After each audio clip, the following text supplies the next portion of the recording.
workshop and welcome back. So Jeff will finish up his last talk. It's nice to be back. Good to see you all made it through the week. Yeah, very, very good. Right, so yeah, the plan is to continue on with what I was talking about last time. So, you know, at the beginning of last talk, I posed some sort of generic geometric questions. You know, you want to know something about what information is contained in the geodesics of a manifold, or what's contained in the geodesic surfaces, or how do they interact? You know, which geodesic links lie on surfaces, this kind of thing. One of the tools that turns out to be very useful for this kind of analysis is this arithmetic theory.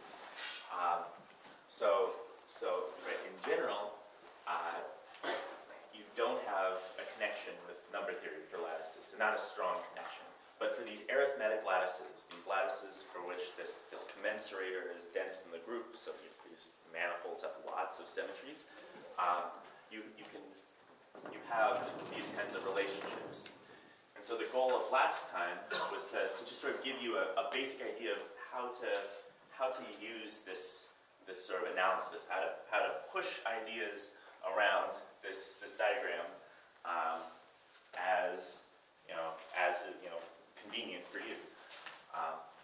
So, for example, we talked about at the level of groups, we talked about some arithmetic lattice up to say commensurability. And this lattice up to commensurability, right, this sort of directly, geometrically corresponds to manifolds up to commensurability, so sort of up to finite covers. So manifold up to commensurability. But we saw that this gave us number theoretical data. Right? This gave us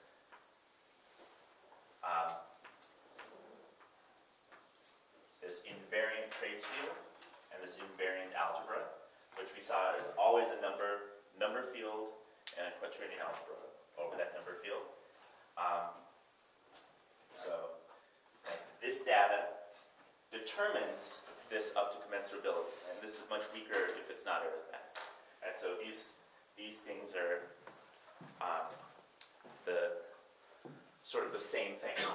Right? And right, I should also mention, right, this language, we talked about places. And so this is the equivalence classes of norms on this field. So we talked about the finite places, the infinite places, real, complex. So things had to sort of satisfy certain behavior. And the algebra was totally determined by these places, or by choosing, it's like an on-off switch. For the reals, it's on or off. For some finite places, it's on or off.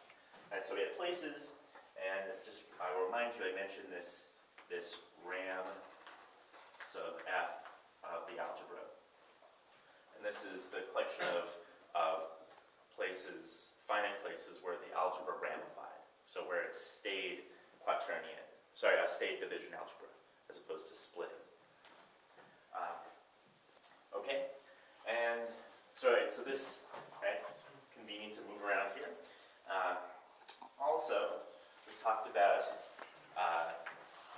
geodesics.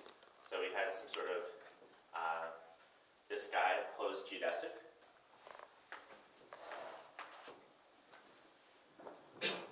This corresponded up in our group to some loxodromic element.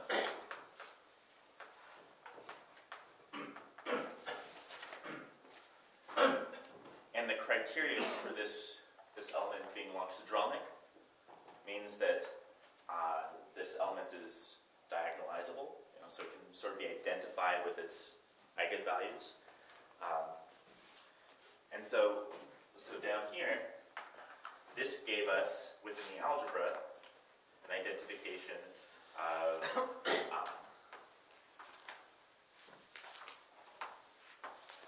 of this element as a quadratic extension of K sitting inside of our algebra.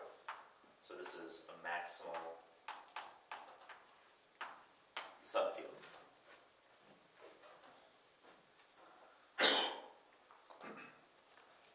So choosing a loxodromic element gives us a maximal subfield, and conversely, given maximal subfields, those pick out elements that will be loxodromic elements. So we've got this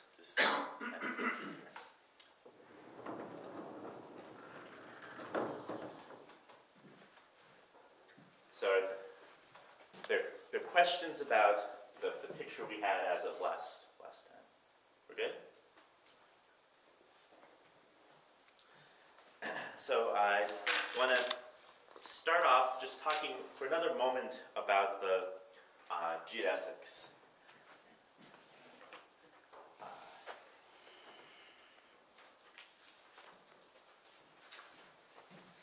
So first of all, just an example, like this example. They're all examples, figure 8 knot. So just remember, yes. Hopefully by the end of this workshop, everyone should very deeply understand the figure 8 knot complement. Yeah. The example, so recall, you can identify the fundamental group of the figure 8 knot complement as generated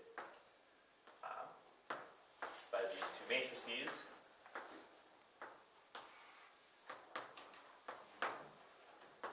Sitting inside of PSL2 Z adjoin omega, where omega is -1 plus square root of -3, 2. So the Eisenstein integers. And it gave some conceptual reasons that why this is finite index, but I'll just tell you guys it's index 12. I mean, you can compute the volumes and figure that out from that, right?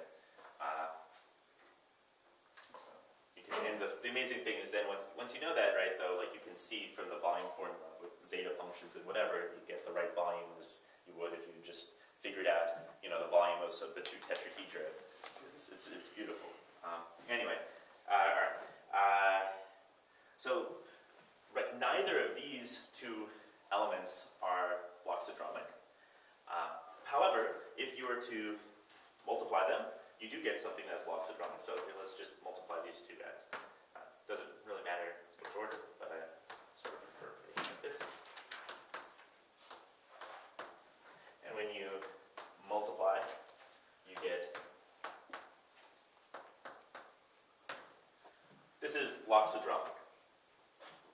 Right, the trace of this is 2 plus omega. So that means that that the length of the corresponding geodesic, right? So this has some axis, and when you quotient out, it closes this up. So that means that the length of the closed geodesic in the figure 8 knot complement, this guy is equal to the real part of 2 arc cosh of 2 times the trace over 2. So it's 2 minus omega over 2. And this thing here is 1.08707. For those of you who like Snappy, Snappy will spit out lengths of closed geodesics for you. And you'll see that this is in fact the systole of the figure 8 knot complement. It's the length of the shortest geodesic on the figure 8 knot complement. And you can realize it as being just the, coming from the product of these two. I'll point out that the real part has some translation length. There's non-trivial imaginary part. And so the imaginary part corresponds to, right, this element doesn't just translate along an axis, it sort of has this twisting motion around the axis as well. So it translates and twists. And so the twisting is sort of like, it's not some rational multiple of pi. So it's sort of, then this is going to be important idea for geodesics lying on surfaces. Anyway, all right, so there's an example of this kind of stuff.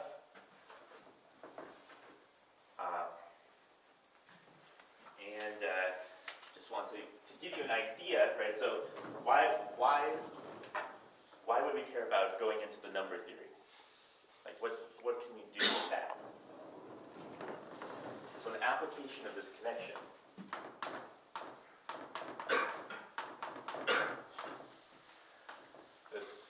you can control geodesic lengths with results in class field theory, algebraic number theory. So in particular, with this very famous theorem of Albert Brouwer, Hasse, and Noether.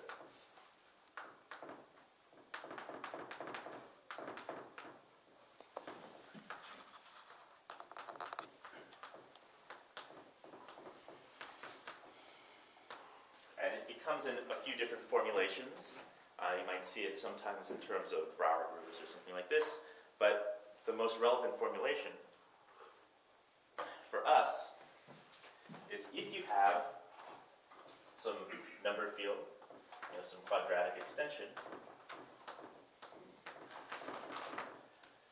and I'm going to continue the notation throughout. So little k is our number field, big A is our algebra. So k sits inside of A as a maximal subfield.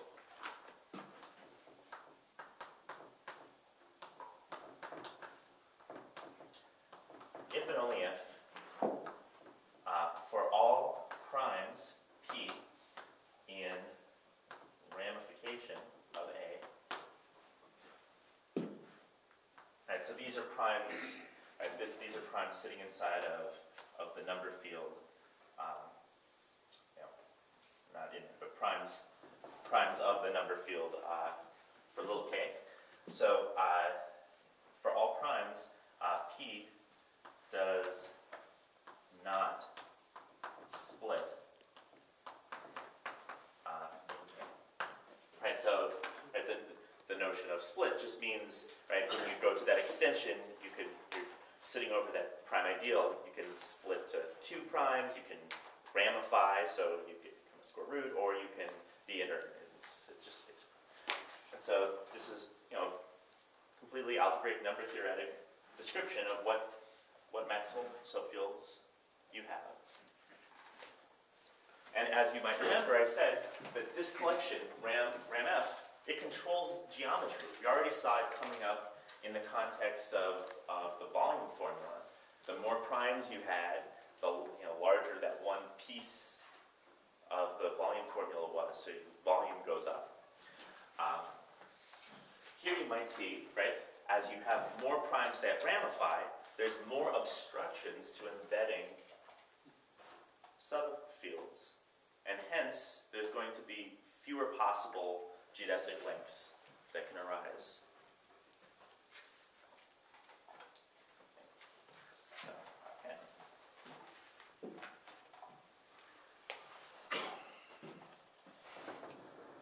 and this idea proves to be very, very useful to solving these geometric questions. All right, so now I want to talk about the last thing that was on this list, totally geodesic surfaces. Sorry, so can you also get information about what the shortest geodesics will be from this? Yes. I'm going to mention something about this later in a proof of proposition or some other tools. But if you effectively, I'll spoil some of the results a little later. Right? You can control the lengths of the corresponding geodesics by, again, number theoretic data from K. For example, it's discriminant. So the discriminant of the number field in some way bounds the geodesic length. Short, right? So what you could do, for example, is if you embed algebra, fields with small discriminant, you have the potential to pick up lots of short geodesics. But if you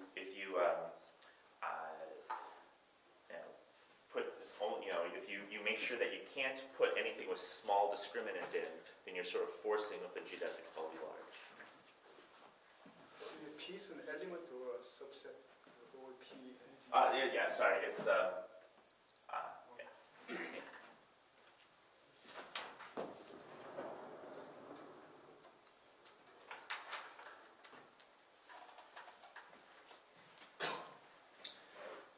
All right. So geodesic surfaces.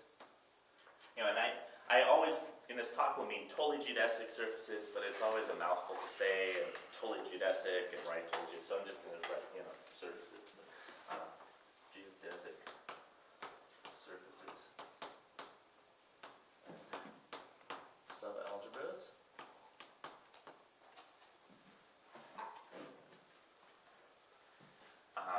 So just recall, right, so it's the definition. So some surface S in M is totally geodesic.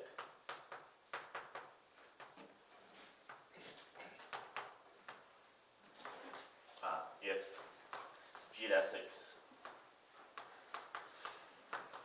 in S are the geodesics are still geodesics in M, and it's not like a distorted geometry.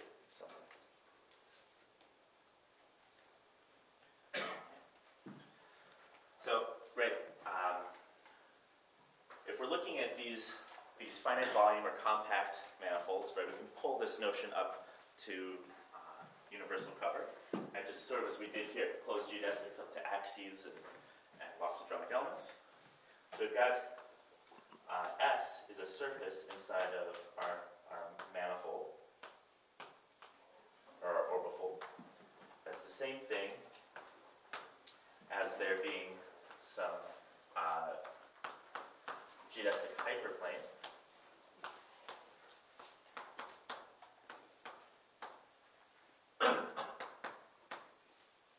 And S is equal to S hat modulo the stabilizer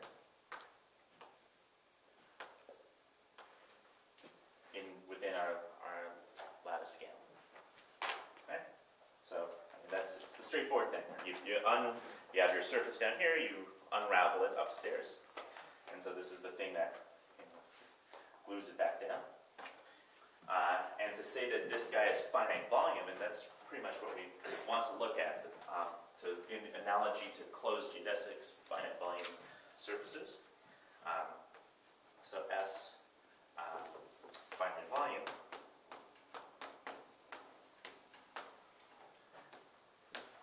if and only if this guy, which is going to be this discrete subgroup, I'll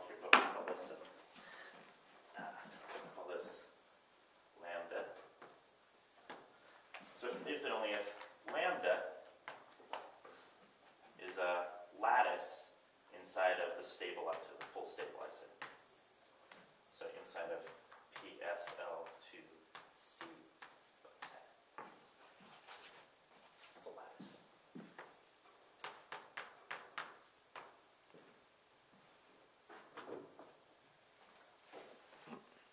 Yeah. So this is some Lie group. It's effectively, PSL2R. And so you're looking for, effectively lattices inside of PSL2R. Right? This is just some copy of PSL2R sitting inside of PSL2C. So we can do the same kind of stuff as before. Right? So we've got our geometry. We've sort of pushed this into the level of groups. And so we're going to push this over to number theory as well. So just as we did before, we can look at this full group, and we can look at traces and the algebra and all that stuff. So here's what I'll collect some results as a theorem. So this guy, and by this I mean just like before, the field generated by traces or squares of traces of this guy. And this is sits inside of here as a maximal, totally real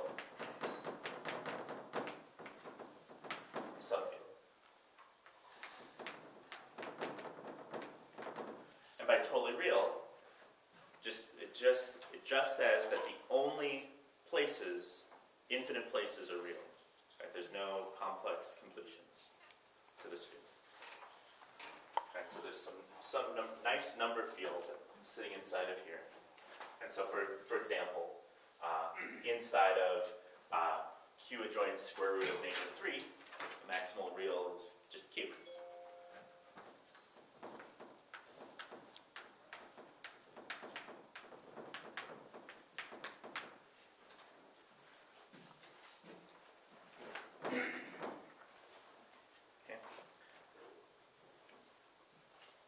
And the algebra that you get by just looking at then the k lambda span of the elements inside of this guy is an algebra with nice properties, right? So it's going to be an algebra over this field. It's going to be a quaternion algebra over this field. But it's even better.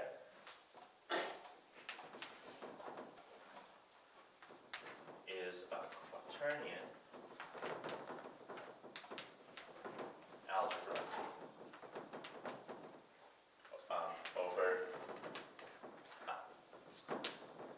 k lambda, such that, right, so it sits inside here, but when you extend scalars up to the full field, the full invariant field, you get the full algebra. And so this has the property that when you tensor up, such that a lambda tensor k lambda, this guy.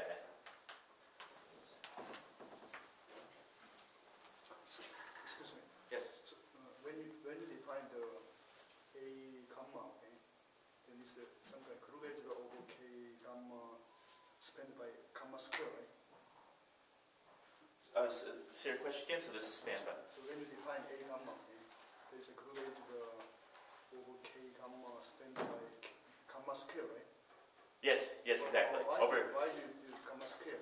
It's like some small bookkeeping stuff.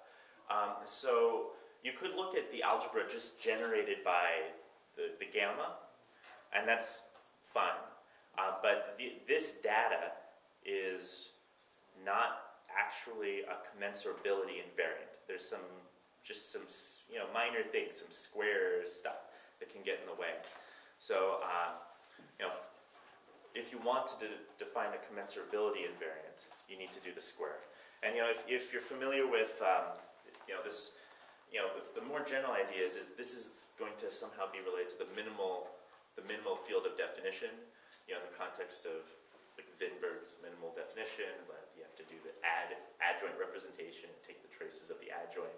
And it's effectively like this, right? If you take the adjoint representation and then you take the traces, that sort of clears up this square business.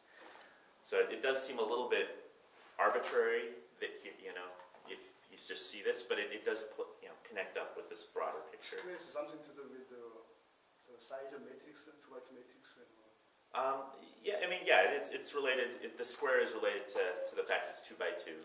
This process wouldn't work the same way if you were looking at PSL3C or something. So as we were saying, there's an example of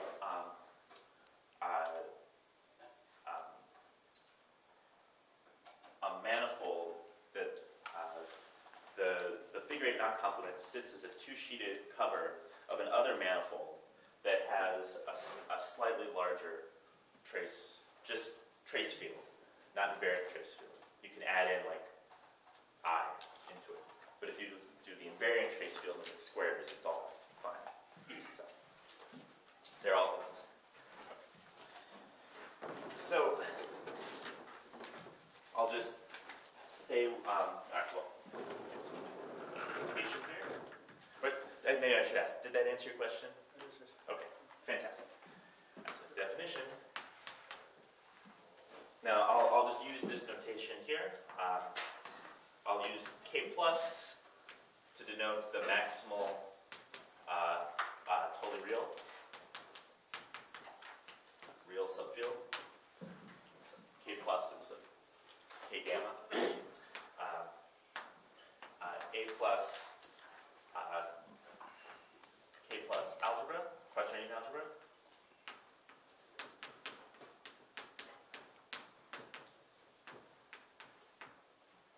So we say that this A plus is a subalgebra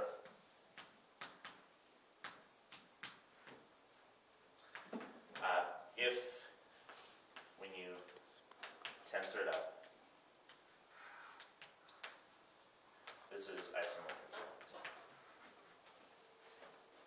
I mean, really, I guess I should sort of, shouldn't even put isomorphic right here. It's sort of just equal, but here it's isomorphic.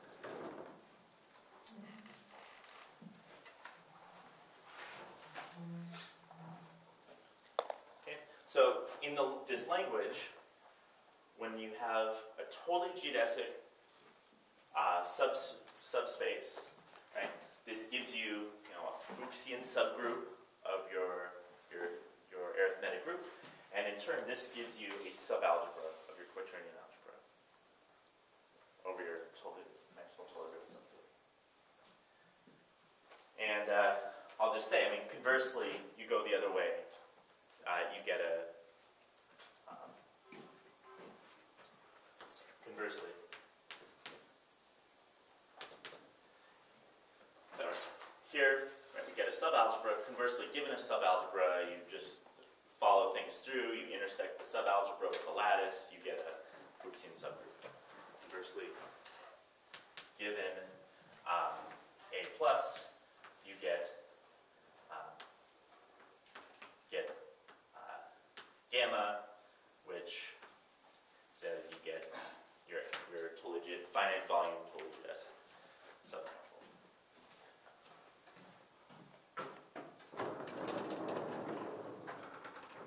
So the picture up here is if you have this guy, some Fuchsian subgroup,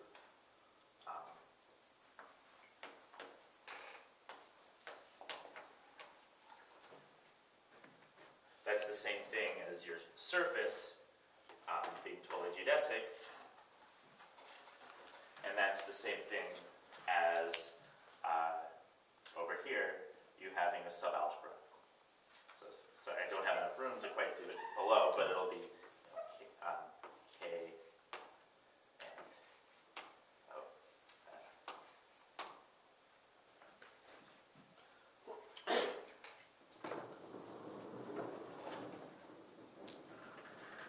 So again, we can push ideas around.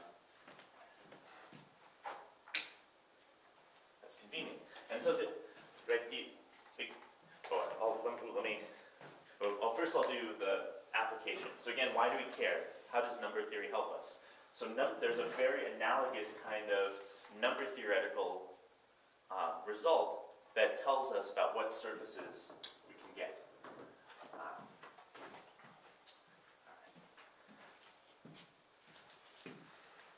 I'll get rid of this word for a moment.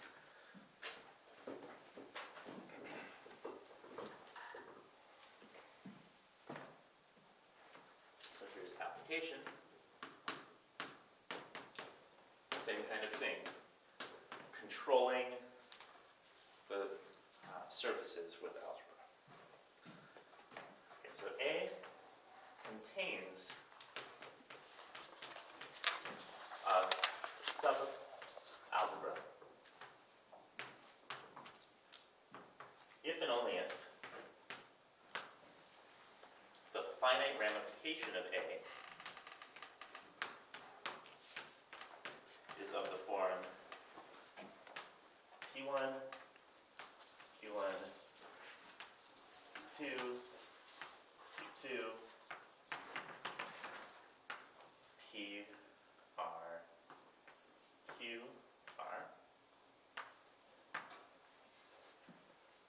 where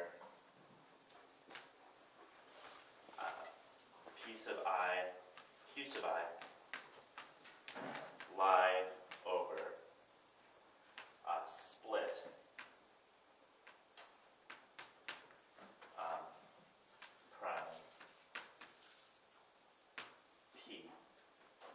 sub I inside of the ring of integers of our totally real subfield. It's not a spit prime set. Split.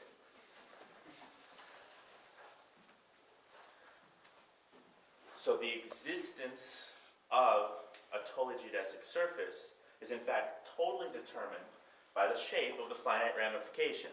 It's amazing, right? Like this thing, I promised you last time, it controls geometry. And it does. Here's another place in which it comes up. So this is existence. And when it is of this form, I call this standard. There's lots of different ways. So A is standard. You might also see this kind of thing in the, so yeah, it's a theorem. This is equivalent to these guys arising from also quadratic forms. There's another construction. And this is what Misha had been talking about in his talk. For any dimension, right, it fits into this broader picture. And you can see that, you know, so this is called a couple things. This is also sometimes called like arithmetic lattices of the simplest type or of the first type. Yeah, so but I call it standard because again it's a mouthful and I somehow always say it. So I picked the shortest of the words.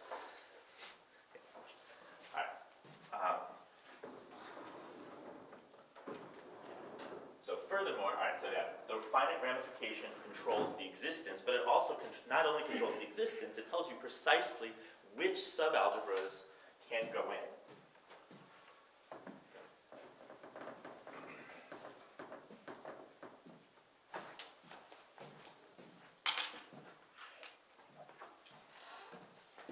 So furthermore,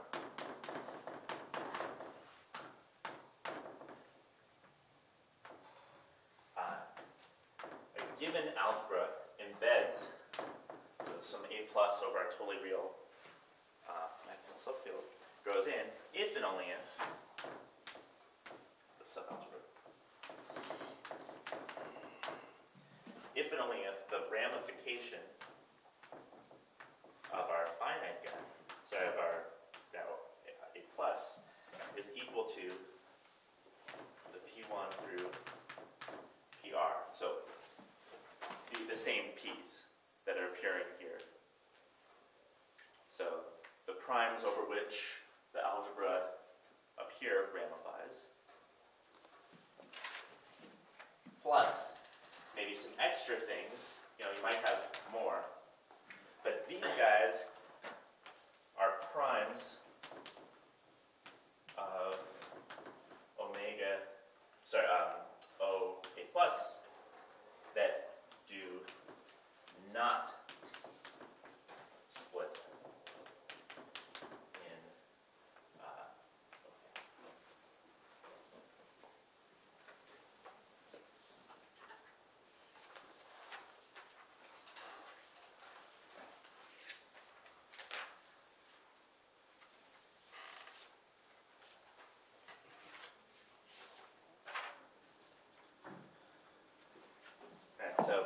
So the behavior of these additional primes is that they can ramify or they can be inert. They cannot split. And so this tells you precisely what algebras can go in. And hence, this number theoretic data tells you precisely the commensurability classes of every totally geodesic subspace sitting inside of your manifold. Example. All right, so what do you think we'll look at? Oh, nothing? All right, the figure eight not copy. All right.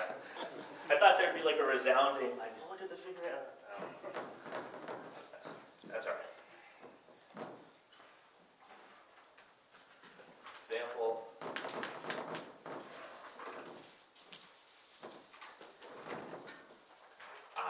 So let's look at M8. M8, the figure eight non-complement.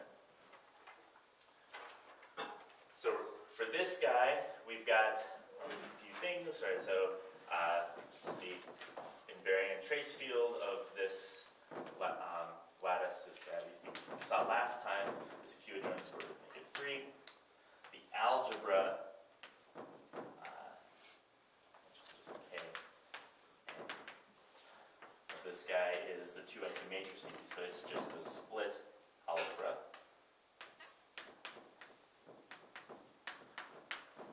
So this means that the finite ramification of A is the empty set. Oh, and this guy here means that K plus is just equal to Q.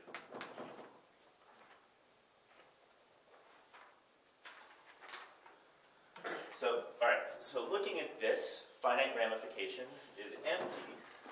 So it means that this contains a totally geodesic surface, right? It's of the right form. Yeah, trivial. I mean, more generally, you know, any of these Bianchi groups, so coming from the split algebra, satisfy this, right? So they all contain algebras.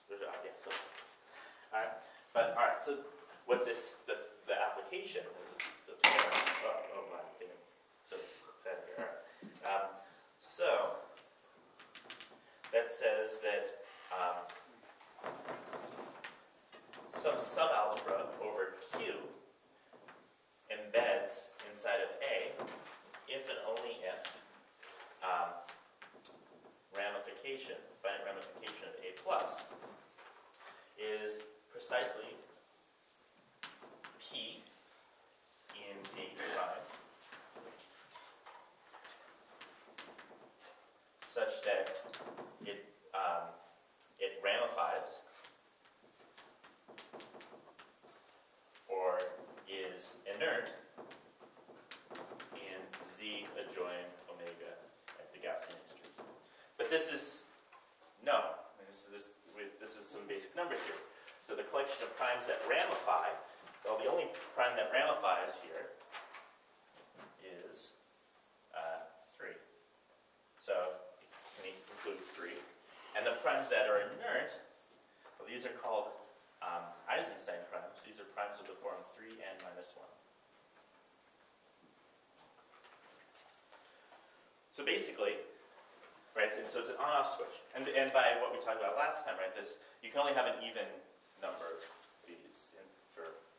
But as long as you have an even number of primes of this type, you get a quaternion algebra that sits inside of this algebra, and hence contributes a totally geodesic subspace to the figure-8 non-complement.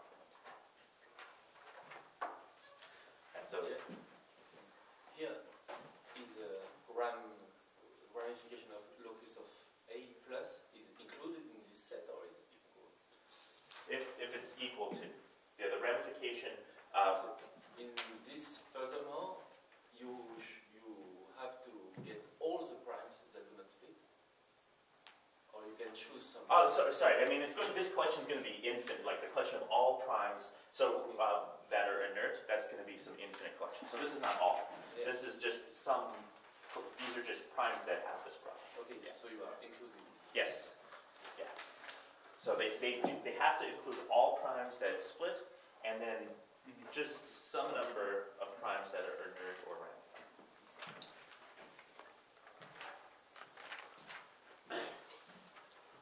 So for example, right, if you just look at the split algebra over Q, 2 by 2 matrices over Q, that works sort of trivially.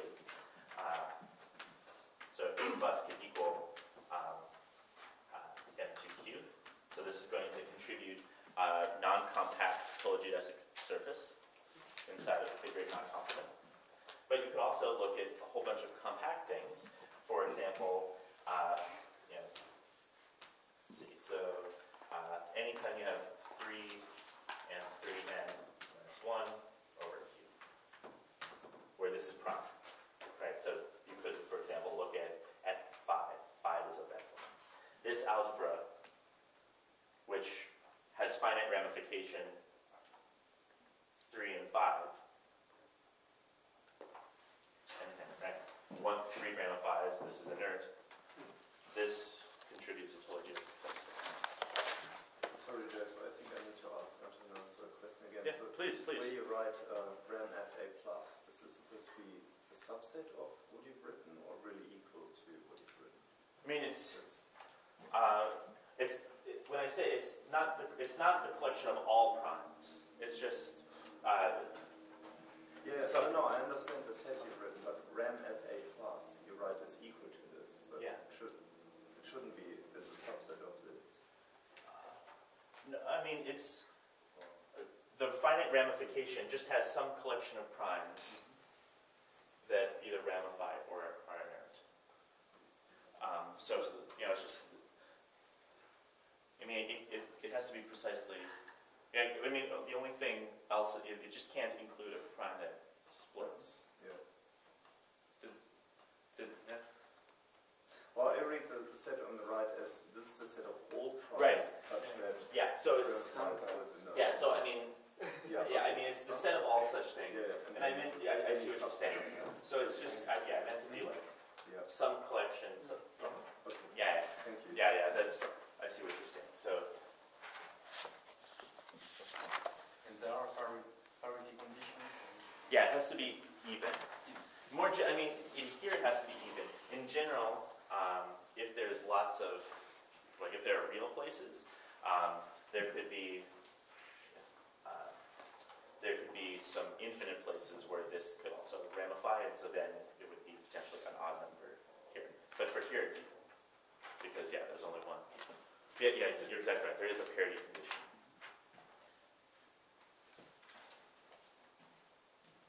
So here, I'll just say, right, this says finite even. Even number.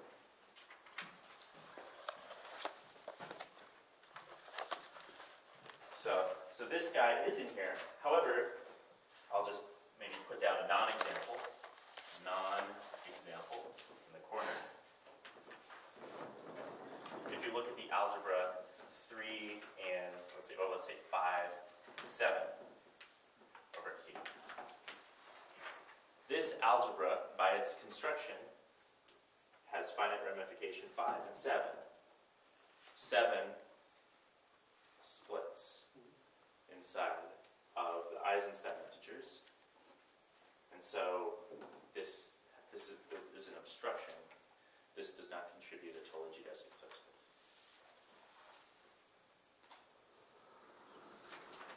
Yeah, it's cool, right? Yeah. All right. Very good. So this process on its own, like these tools determine things up to commensurability, right? So to like determine the specific, the specific lattice that requires a little bit more work, but so far, like you can see, we've determined everything up to commensurability. Okay? So we've got this nice picture. All right, I'm going to move on now to talk about some spectral geometry. So we're ready to move on to the geometry questions. We've got these tools to attack.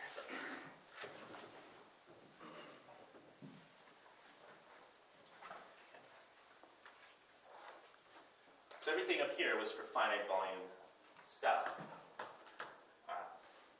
But when we look specifically at spectral geometry, we often want to consider just the compact closed manifolds, so we don't have to worry about a continuous spectrum, because that's much more difficult. So M, compact, Riemannian manifold. I mean, it'll be hyperbolic 3 manifold. Sure, but,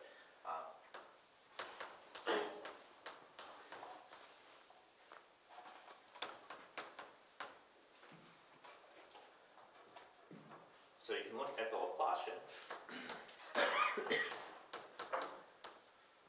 Right, so div grad, this thing is a linear operator, linear map from continuous functions, right? You just take the derivative twice, this thing, get some new smooth function, right? Some averaging kind of thing. So this is a linear map.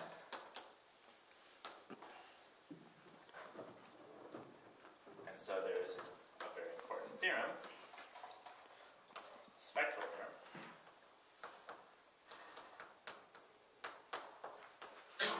which says that you can diagonalize this, right? So that means there exists a system of eigenfunctions v sub I in C infinity m that form a complete normal system.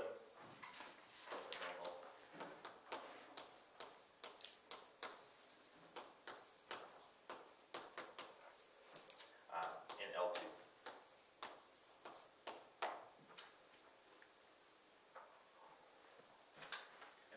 So you get a whole bunch of eigenfunctions. So you can look at the associated eigenvalues.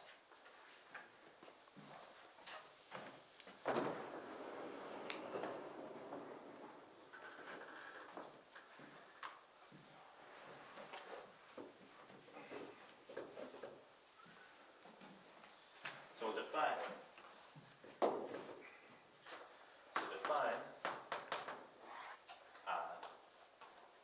this collection, calligraphy M, to equal the collection of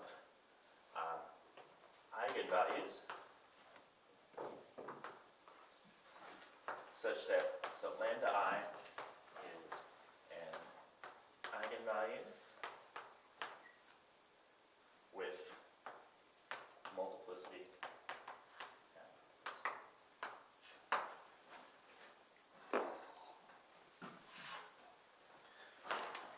And this is what I'll call the eigenvalue spectrum. Might also see this written as the Laplace spectrum. Okay. So this is sort of a classical thing, and morally, these frequencies arise as they relate to solutions of like a wave equation on this manifold. So these frequencies are, sort of equivalent to the types of vibrations that this manifold can support. Okay. So this is an interesting collection. It's called sort of a classical thing, but some very powerful results relate this to another object that I want to define, and we'll sort of talk about these in tandem. So a very powerful tool, Selberg trace formula, and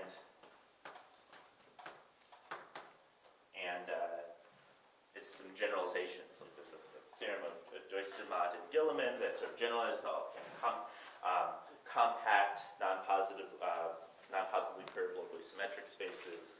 This is for a hyperbolic case. But anyway, these types of results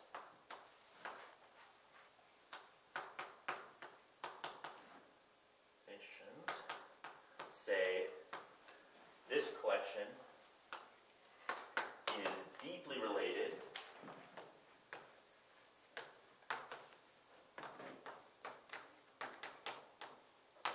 to the collection LM, where you look at LI, MI, such that L sub I is the length of a closed geodesic.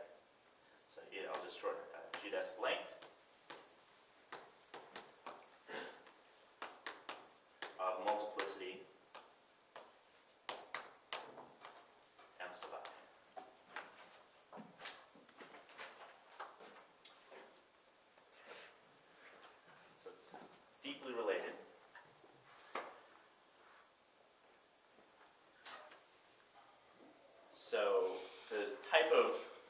relationship sort of depends in the context, but in the context of hyperbolic 3 manifolds, where Selbers formula is directly applicable, they in fact determine one another.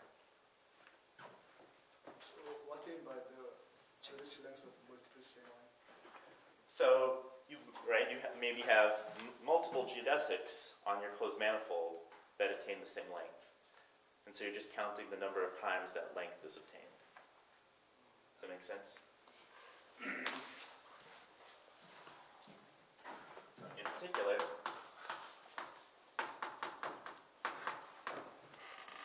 for hyperbolic 3 manifolds,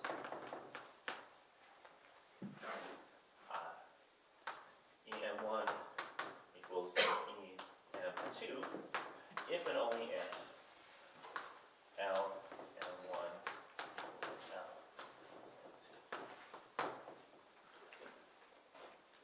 So in general, this is maybe a little bit weaker for higher dimensions and so forth. They're still deeply related. And for arithmetic techniques, right, you can't directly see so well the eigenvalue spectrum.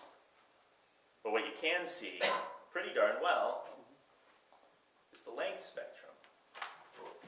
Sorry, didn't give this a name. Length spectrum. Okay. So to someone who studies these things from the arithmetics perspective, you can do this spectral geometry from using these powerful trace formula to come over here. So if this happens, I call these things isospectral. And this is over here is length isospectral. You might also see it in the literature, iso-length spectral, or some other kind of thing. I think you'll get the gist of what's happening. And just a couple other conventions. So when I say spectrum, I mean with multiplicity.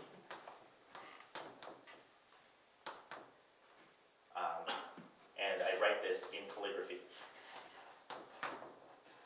And we say the words, I'll explain this in a second. Iso, spectrum, right? Something like this. If I say set, I mean without multiplicity, and say in normal font, it'll tell you exactly what I mean, and I say equivalent.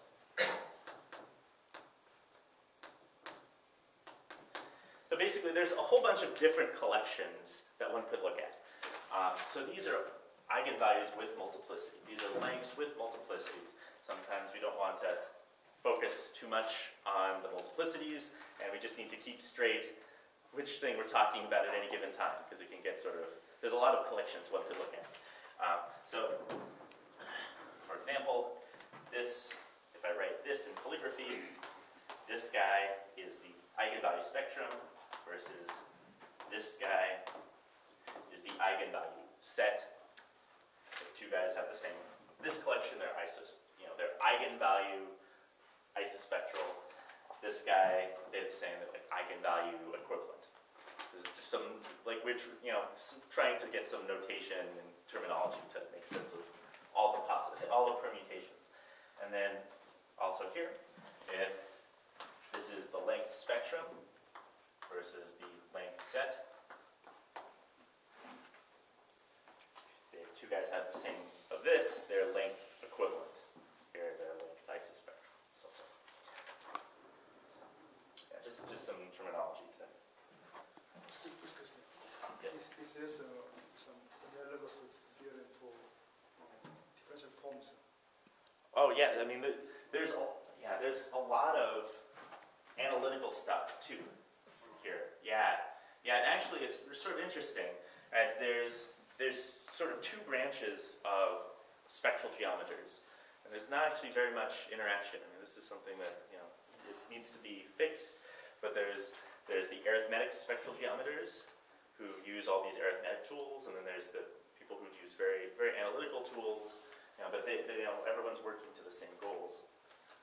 Yeah, so there's all sorts of very interesting analytical tools here. So in that case, the geodesic length, geodesic is replaced by which one? Or some kind of geodesic or manifold or? Oh, I'm not sure the question. No, here if you use differential form, not function, right? Then, so here in LM we use the geodesic, right? In that case, I see what you're asking. Yeah, I don't know the obvious geometric analog. I mean, for these higher dimensional forms.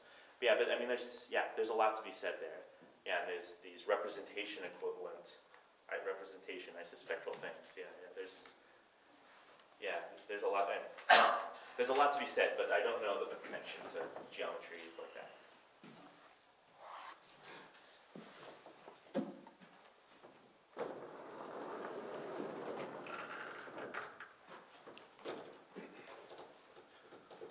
So then the question just becomes, how much information is contained in any one of these, right?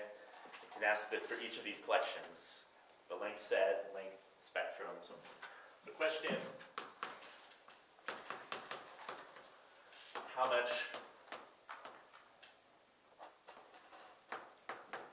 info is contained in these?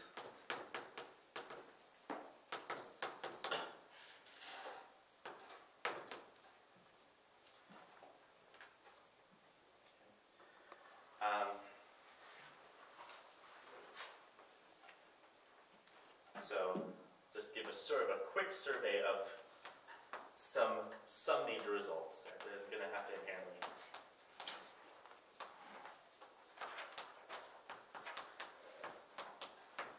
For arithmetic, hyperbolic,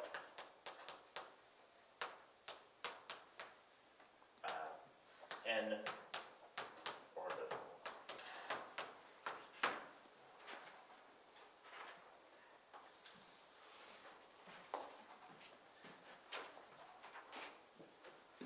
So, I could go on for like another couple hours about all these results, but I'll just give you some highlights. So the first major result, which is true in a much more general context, was Weil showed that isospectral, so same, so isospectral meaning like this, right, the same eigenvalue spectrum. This implies that you have the same dimension and the same volume. So it pins down quite a lot of information.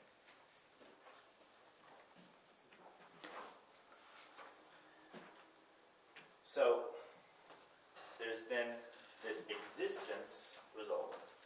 So they're going to sort of classify them. These are results sort of aggregated from a bunch of different people, but they sort of fall into two types. There's existence and rigidity. So there's existence of bad examples and rigidity for certain things. So existence of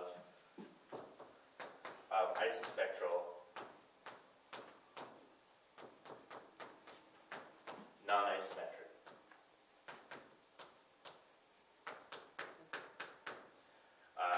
And this is there exist collections which are isospectral, non-isometric for all n greater than 2. There's some fine print. Showed for manifolds when you in the context of manifold. But I mean this is all right. And then there's a whole bunch of people went into this. This originally, so this Venera was the first, and her construction was actually arithmetic. I mean, what she used was precisely this construction we talked about. I mean, effectively, what she did is she found, two orders, maximal orders, that were not conjugate, but right, these maximal orders gave you, right, they all had the same lengths, but they couldn't be equivalent lattices. And so then, right, what she found were length isospectral things that were not equivalent, and by Selbert pushed it over to this context, right? So this was like one of the first examples was an arithmetic using this picture grid. So this was for n, 2, and 3, and Sunada gave versions for n greater than or equal to 4. These constructions aren't necessarily arithmetic. So you've got, in any case, you've got existence results, and yeah, right,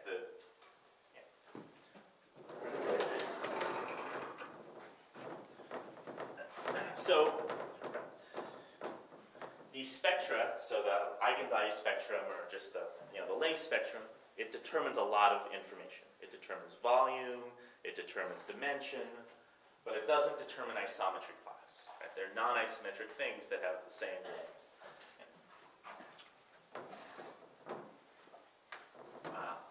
However, there is a rigidity result. It says that isospectral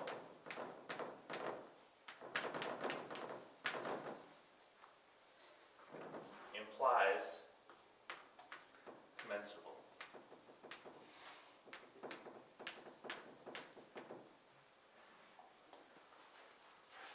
So it does pin down the commensurability class.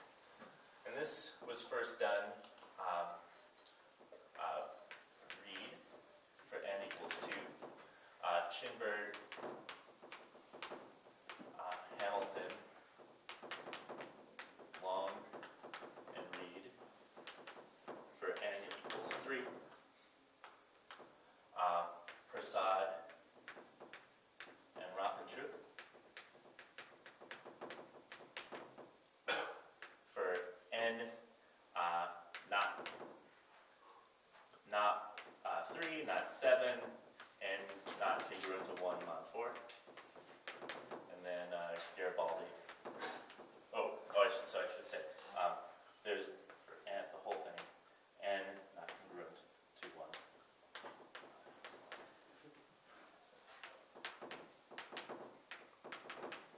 Yeah.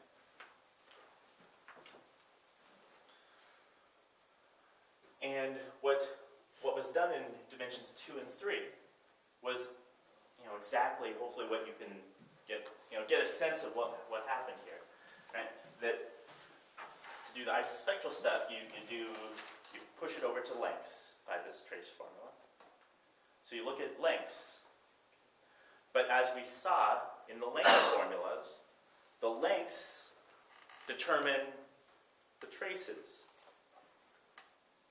So if you know all the lengths, you know all the traces, you know the maximal, right? So you know the invariant trace field, you know the maximal subalgebras, the maximal subfields, because the maximal subfields are sort of generated by, the geodesic lengths. And so somehow you've pinned down the maximal the subfields, the trace field, and there's a number theoretic theorem that says for quaternion algebra, if you know all the maximal subfields, you know the full, much broader context for arithmetic groups. So yeah, but yeah, you sort of see morally how this kind of thing connects up a little? Yeah, but this uses a strongly arithmeticity, right? I mean, is this true? That's a fantastic question. Well, I don't know. Yeah, so things are not known. There's a lot of still open stuff for non-arithmetic things. There are no counterexamples. Yeah, I mean, things are even open for like Gromov, Piatetsky, Shapiro type examples. Okay. Because it's very hard to pin stuff down. Yeah. It's not right. Okay, so we've got rigidity, but there's also, and then the path. The path for these things is really length. you don't even actually need length isospectral. It's largely length equivalent is all you need. Equivalent was enough to. The multiplicities were sort of irrelevant. Okay. So another existence. So there are length equivalent non-commensurable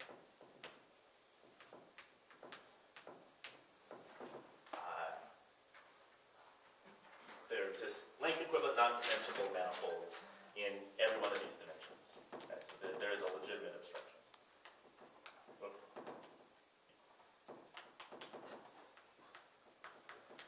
There's something slightly different, the length commensurable as opposed to length equivalent. I don't want to say that, but it's effectively this.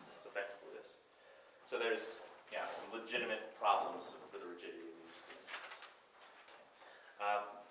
So Jordan, thank you for asking that, because I actually have this written in my notes. So it's an open question. Can an arithmetic and non-arithmetic manifold be three-manifold? Be isospectral.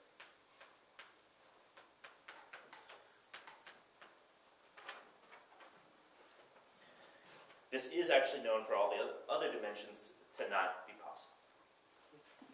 So it sort of follows from the work of Alan Reed for 2, and Prasad and Rapin showed for the higher dimensions that isospectral, if your isospectral one's arithmetic, so it's the other. But in 3, it's open. Very good.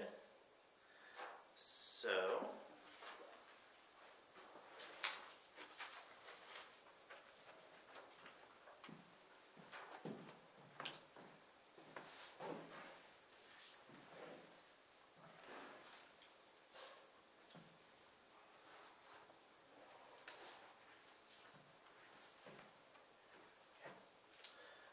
I'll just maybe mention there's a few other generalizations. So I really like looking at all of this is geodesics and your manifold. And I also really like looking at the totally geodesic subspaces. So I'll just mention one sort of generalization of these kinds of results. So define the totally geodesic set.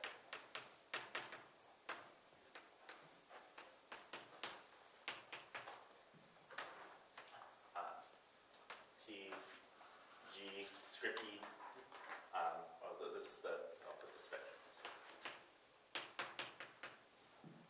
M is equal to collection of n sub I, m sub I of isometry classes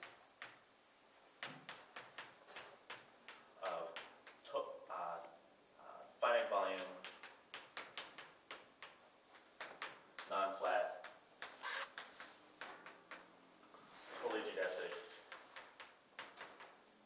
or maybe I'll put also not orientable, totally geodesic subspaces. I mean, in the collection, I mean, it's effectively just like totally geodesic surfaces, orientable totally geodesic surfaces. But yeah, it can be defined more generally, and so there's analogous results. So there's existence. So there exists lots of hyperbolic manifolds with the exact same collection of geodesic subspaces. Just to clarify, Jeff, so these subspaces, they don't need to be embedded, yeah, they can correct. be merged. Exactly. Yeah, they can be merged. Totally geodesic, geodesic isospectral. In this notation, isospectral. So for n is equal to 2, this was McReynolds. Oh, sorry, 3. And McReynolds and Reed. And constructions for n greater than or equal to 4 was McReynolds, myself, and Matthew Stowe.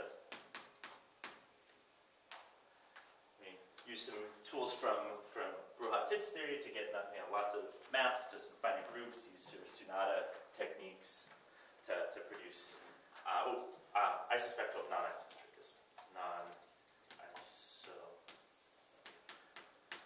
So yeah, let me just say what this is again. It is a bunch of non-isometric things that contain the exact same collection of geodesic subspaces. And there's, some, maybe I'll just put maybe I'll put n greater than 4 even. There's some minor stuff to tweak it in odd dimension. But even it works just. Okay, but rigidity.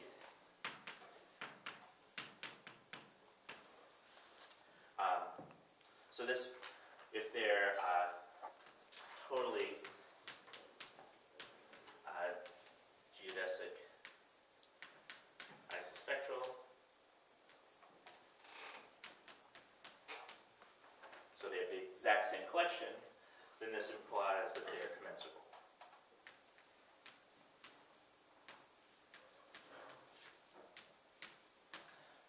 So for n equals 3, it's in the same as the paper here, and for n greater than or equal to 4, that's what I did. Right, so effectively, right, morally, in the case here, it just says that if you know all the subalgebras of your algebra, then that pins down the algebra. That's what in this language. And then there's appropriate generalizations in higher dimensions. You know all the, certain quadratic subforms and blah, blah, blah. Oh, again, there's some, I'll put even, or I'll put standard here. Put the word standard.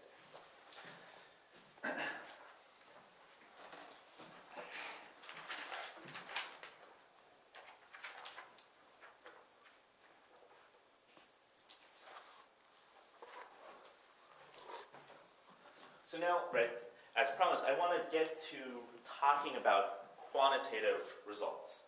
So the remainder of the time, right, so all of this stuff here can sort of be viewed as like classical in some sense. It's been done a long time ago. But right, the modern focus is to do quantitative versions of all of this.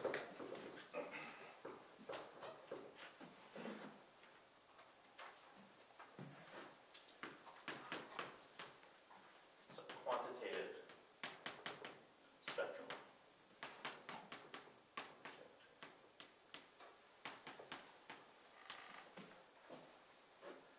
So the goal is give quantitative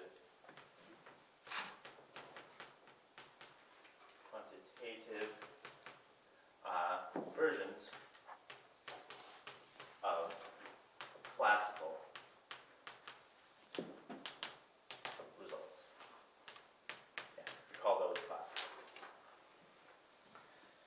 So, in particular, right, we've got a whole bunch of existence of bad things, existence of things that have the same spectrum, existence of things with the same the same geodesic lengths, existence of things with the same surfaces.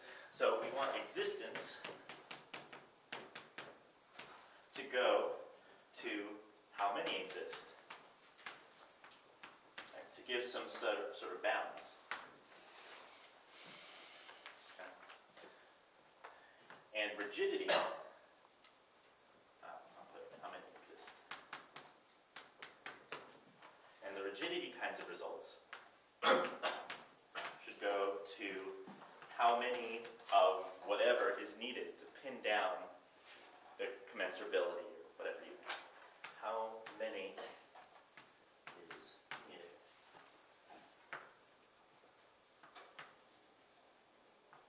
So the goal is to give bounds. So back into the context of hyperbolic three manifolds.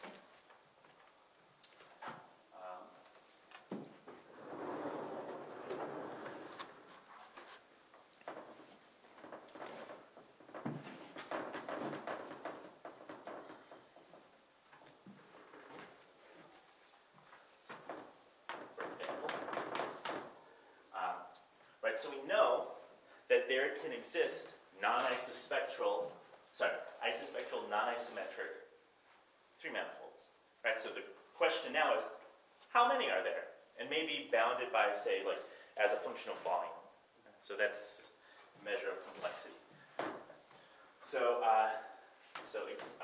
existence results. So, how many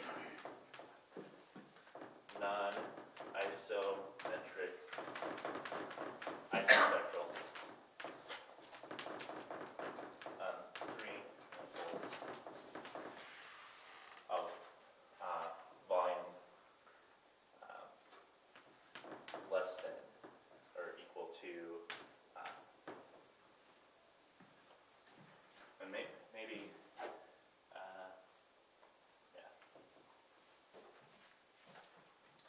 So this was a result of McReynolds, that in the context of arithmetic, sorry, I should say, well, it doesn't matter.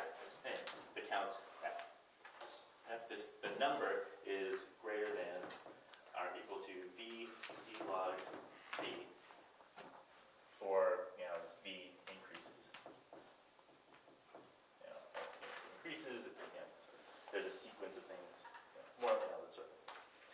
Where c is an explicit constant that can be just sort of, in some sense, effectively written down. And actually, in a paper, a recent paper of Misha's, he gave with Ben Linowitz, gave sort of a very similar kind of result for a very broad class of locally symmetric spaces. So again, counting, right? Transitioning from the existence of to how many exist. So for rigidity, a similar kind of thing.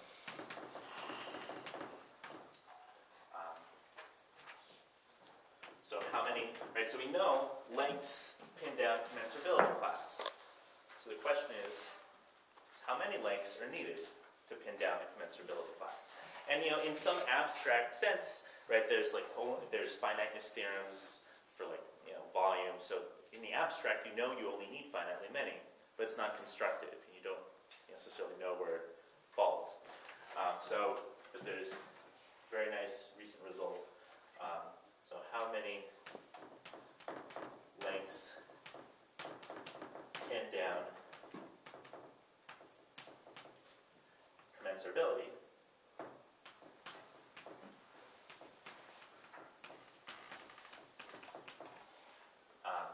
For volume less than v.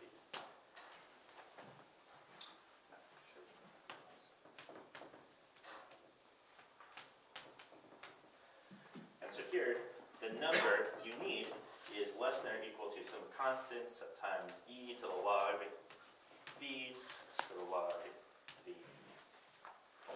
And this is a result of Linowitz, McReynolds, and Pollack, and Thompson.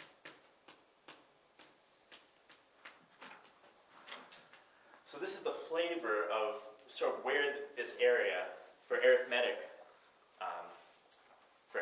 spectral geometry is headed, right? These kinds of results. These are all very recent kinds of things. So counting these guys. What do you mean by the How many are needed? Determine. Determine. How many lengths? Determine. What does it mean? So if you have two manifolds, two orbifolds of volume less than or equal to V, that means, I should put the number, I should say length. I'm very sorry. But it says all you need to do is you look at all lengths less than this bound, and this is all you need to look for to determine the commensurability class. So if they're the same up until this point, they're going to be commensurable. So you don't have to, it's not some infinite collection, right? You can, in theory, sort of put this into a computer, and it can check up to this bound, and then determine something. Yeah? Just for being sure, this is in the context of arithmetic 3 manifolds, orbifolds. This is for orbifolds. But Yeah, arithmetic. This is stuff. yeah. Yeah. All right. So I want to now mention, in the time remaining, an example of this kind of strategy.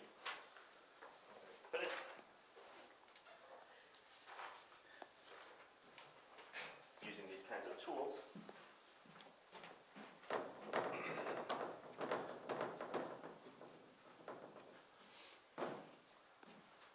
So I was chatting with Ben Linowitz, and I said to him, I'm very interested in the interplay of geodesics and surfaces. And so, I was thinking, well, generically, how often, is the systole on a totally geodesic subspace? Or maybe many, the first n on a totally geodesic subspace? Or, sort of conversely, how often is it not on a subspace?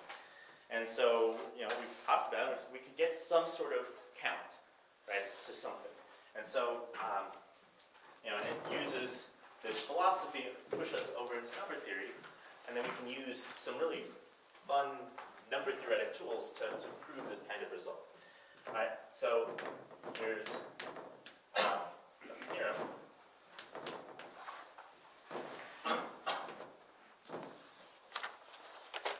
And so this theorem and ingredients. So, theorem, Linowitz,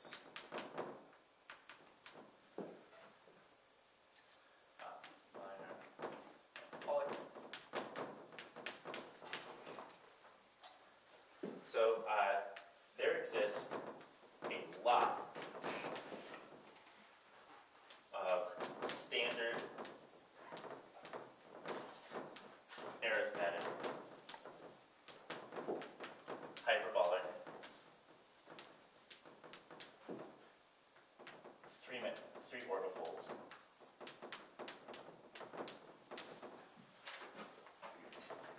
Volume less than or equal to V with at least n short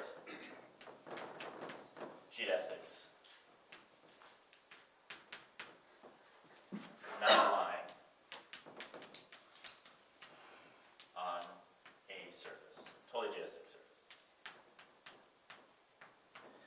And this is sort of an effective result in that we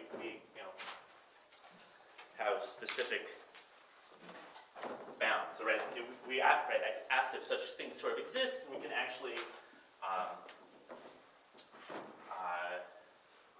give some sort of count. So a lot means it's larger than this bound.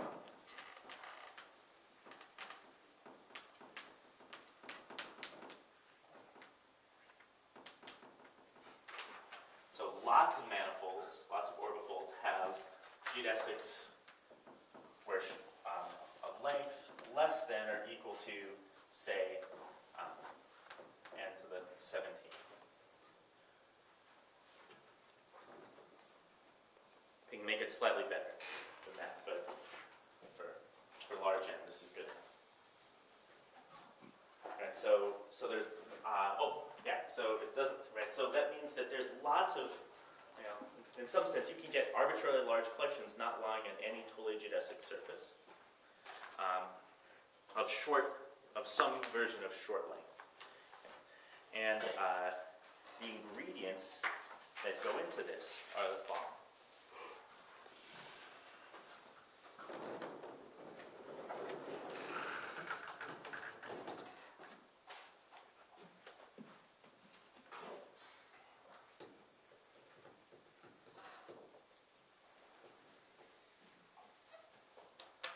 So,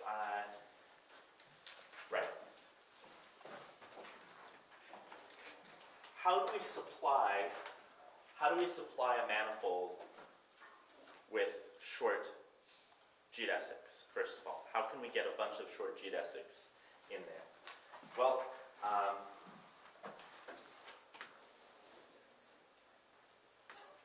so the first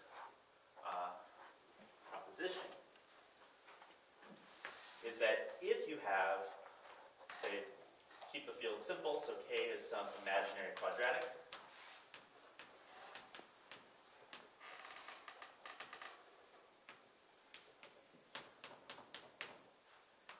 A over K quaternion. Our O inside of A is a maximal order.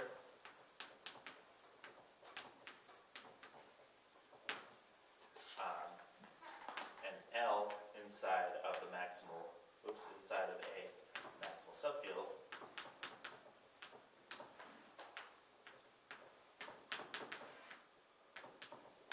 Then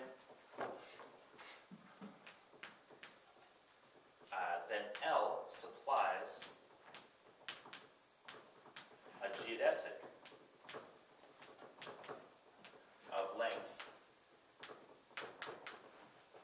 less than or equal to 4 times the discriminant of L squared to the orbifold given by the associated principal arithmetic thing, right? You remember from last time, this is just the norm 1 guys sitting inside of the... And I don't really have time to go through the details, but there's some number theory that just relates. Right? You look at just some generator. You look at, so you use the Dirichlet unit theorem. You pick out some generator of the ring of integers of this guy. You look at, you divide by Galois conjugate. This quotient has norm 1. It's gonna have to lie in there. But because it's a generator for the ring of integers, its log is effectively the regulator of this number field. And you can bound the regulator of the number field with the discriminant of this number field in some way.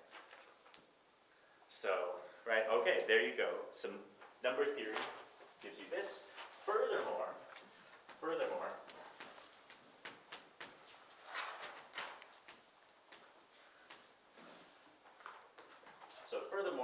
if L over Q is not Galois,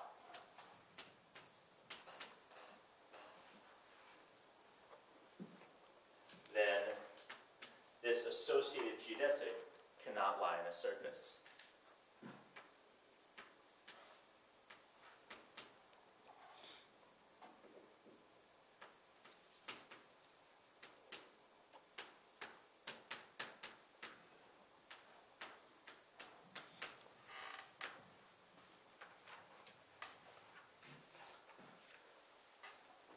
The reason being is simply, right, when you look at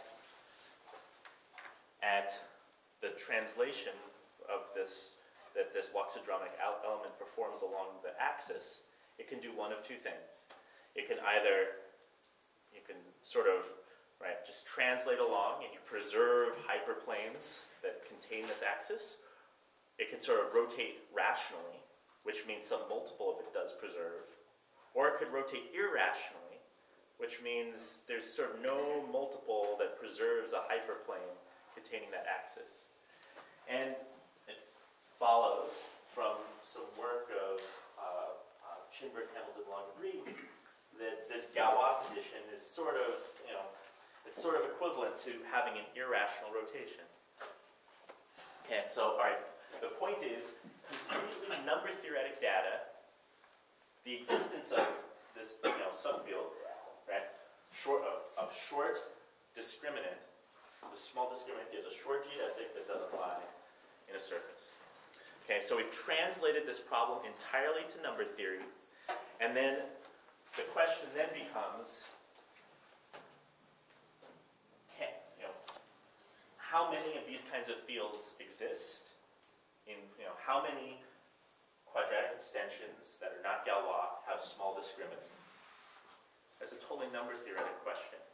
And we can construct a lot of these fields using number theoretic techniques. So we use like prime number theorem, use the linear sieve to get a count on quadratic extensions with small discriminant, not Galois. Don't you also need a bound on the volume of your form? So that's coming up next.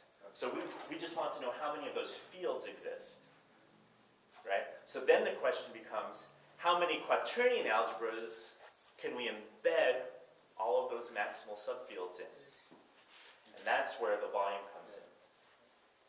So then the question becomes, how many quaternion algebras can we embed this into with small ramification? And that is, remember I put that application, you can, Albert Brouwer Hasse-Noether, you can embed a maximal subfield if and only if primes don't ramify, the primes that ramify don't split and the thing, yeah? And we can give a count on the number of algebras that these things embed into. Okay, right, so end of the day, right, there's a lot of people, right, there's a big group of people working on spectral geometry, pushing things around here, okay? And this is just one question. I really like this because I really like this interplay here. But yeah, there's all sorts of results of, spectral geometry. You push it over to number theory,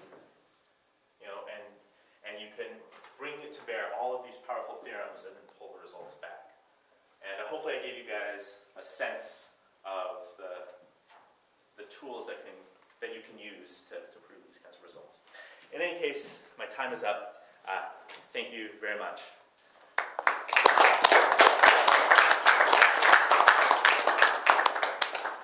Any questions?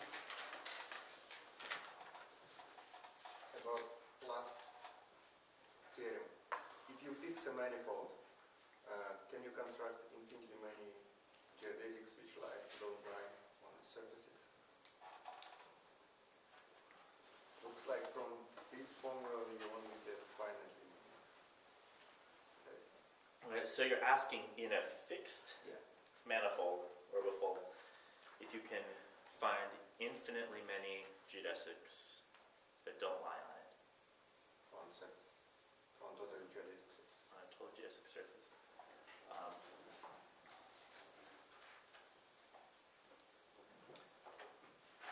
Okay, so it'll take me a moment to think about. So we can maybe talk about it afterwards, because that's a very good question.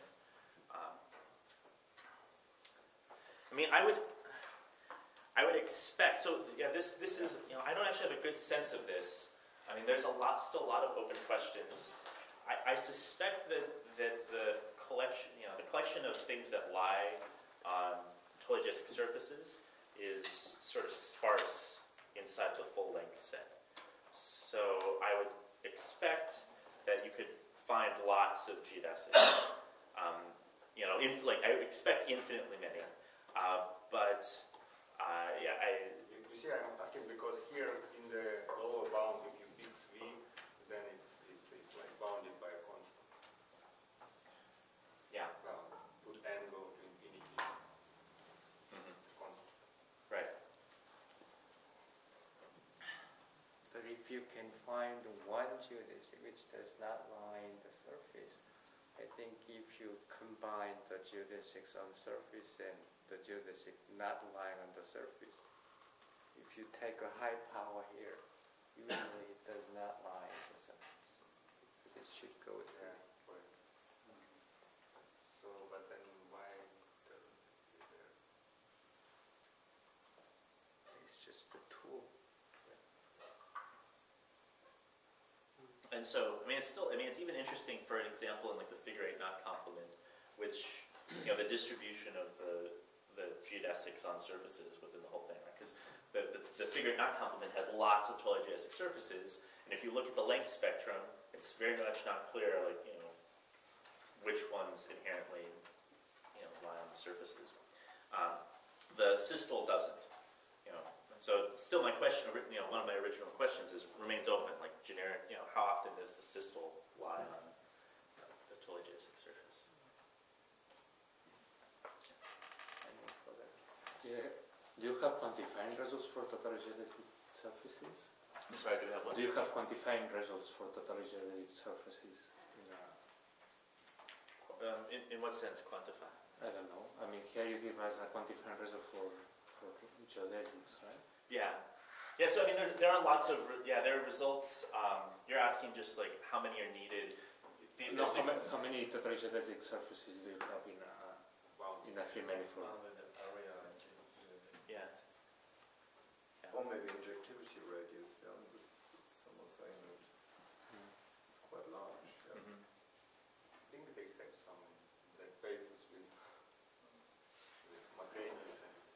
Yeah, there's a lot, you know, this is a fantastic paper. There's lots of really nice results in this. They count like the number of Results in this kind. For the surfaces from the arithmetic setting, you can control area. Is it very easy to control also genus?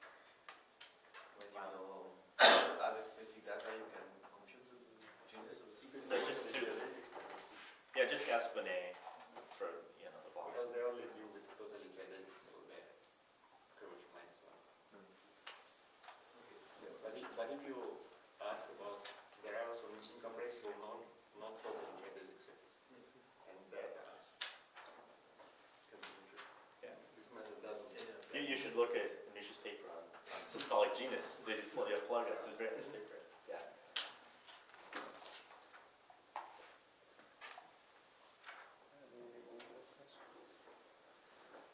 Okay, Les, thanks again.